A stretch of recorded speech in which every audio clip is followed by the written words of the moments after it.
Family curses. The Rabari story. Now, growing up, I was one of my grandpa's. No, I was my grandpa's favorite. A little bit because I looked like his mama, and I was born right before she passed away, and a little bit because my mama was his only daughter. And I was her firstborn daughter, and I looked like my mother.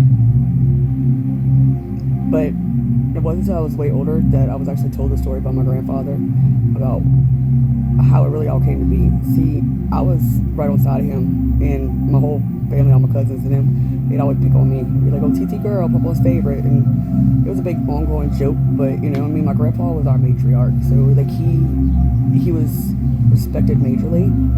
So it was a big deal to be his favorite and to be seen in that light in his eyes. Well, apparently what happened was when I was 7, 8 years old, I used to go to my grandfather's lot. They had a big property, and they had a big house at the front, and a barn, and chickens and goats and stuff, and pigs in the middle, and then my grandfather's home in the back part of the property by the water. Side note, we always lived by the water. That'll be important later. So I was always my grandpa's favorite. And apparently one time I was at his house and I was taking a nap like I always do. And I always loved to take a nap when it was raining because he had a tin roof and I could hear the rain on the tin roof and everything. And I slept so well. And his room stayed cold and dark and I could sleep so good there. I felt so safe like kids often do. And they said one day I woke up and I went in the kitchen to get my snack like we do after we take naps there. And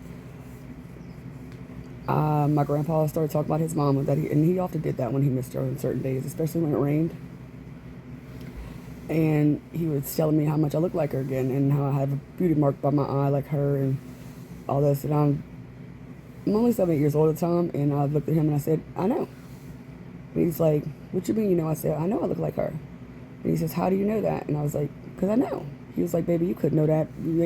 She died right after you was born." And my grandpa we didn't have a lot of pictures and stuff like that on the walls. You know what I'm saying? He didn't have photos like that. So I never saw a photo of my great grandmother until I was up in my teens or something like that. I want to say I was like up in my teens. And I was just always told I looked like her. And my mama was mouthy like her. I grew up to be mouthy too.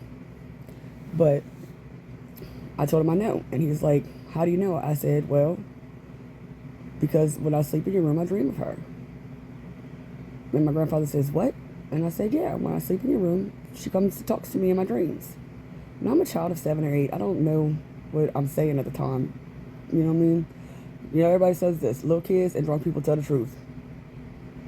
So I'm telling my grandfather this, and he's like, "Well, what do you dream of?" And I'm like, "Well, she takes me and walks me around the property, like the here." And I said, she tells me about things, and I said she grabs the dirt, she opens my hand, she pours the dirt in my hand, and she closes my hand with her hands, and she says, "The dirt is important here. The earth is always important. But this dirt here is important. Always remember that." And I told my grandpa this at 7, 8 years old. Like I said, I don't know what I'm saying. I'm 7, 8 years old. And I said, I also dream sometimes that me and her, we walk all the way up to the big house, and we cook a big old pot of gumbo, and she teaches me how to cook the gumbo and tells me that cooking for your family is important, Papa. I was like, and now you got to cook for your family with love, not just the seasonings. Once again, I'm 7, 8 years old. I have no idea what I'm saying. I also told me that we listen to the Frisbees and we listen to that music, that Elvis. And when she sings to me and we cook gumbo for the family, I was like, that's what I dream about. And I told him exactly what she looked like and what she was wearing. And apparently my grandfather looked at my grandmother and was like, "Did you hear her?" And my grandmother was like, "Yes, I did." And from that moment forward, he kept me right on side of him. I didn't understand at 7, 8 years old how monumental that was, but later on, I absolutely did, and nowadays I absolutely do. So that's how it kind of started with me and him, and the closeness between me and him. And that's probably where my curiosity started with all of this and the family curse and figuring it out. You know what I mean? Now, we didn't discuss such things growing up. Like, we didn't discuss stuff like that. I want to make that very clear.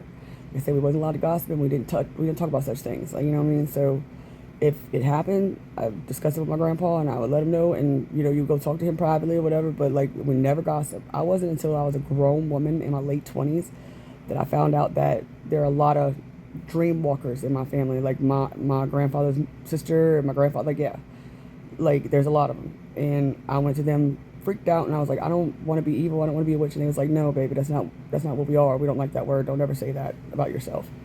So that's kind of how it all started with me. And I started kind of, like I said, I was a nosy kid. I was getting my ass in some shit for being nosy. And I decided as I got older, like my family was so haunted by this heavy energy of this curse on us. Like as I'm growing up, I'm like, I'm gonna figure out what this is. It's got to be something. And like I said, they said that about my grandmother and all that, but I realized as I grew up and investigated it that it goes way further back than that. And death is a lot. Death happens a lot in our family. I want to make this clear.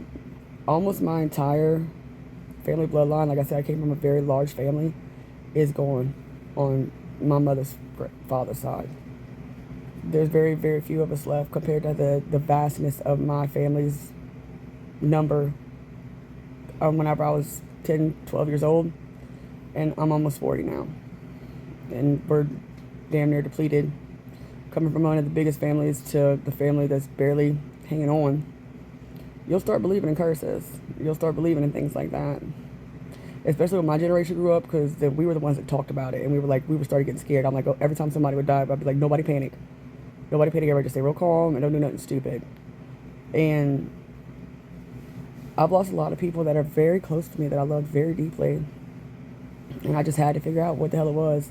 And it really became a situation with my mother. And whenever I grew up, I loved my mother so much. And she struggled so greatly. And I said, I can't lose her.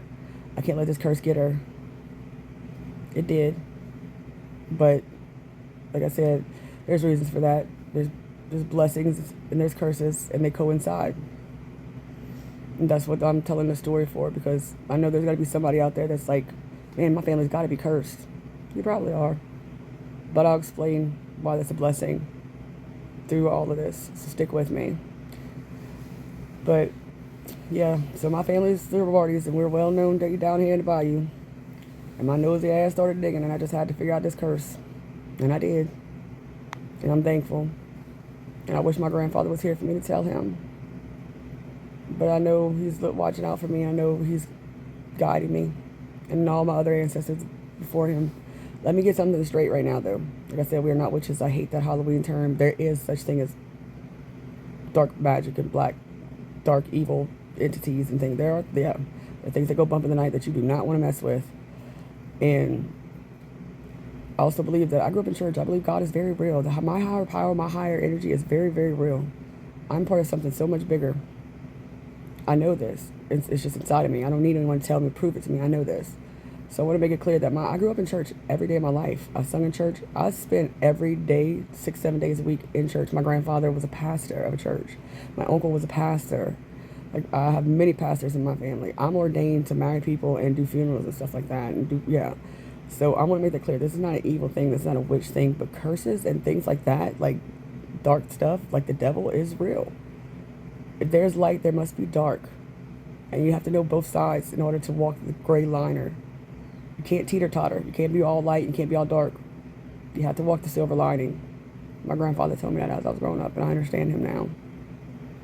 But as the story goes, you'll come to understand why I say curses and blessings are coinciding.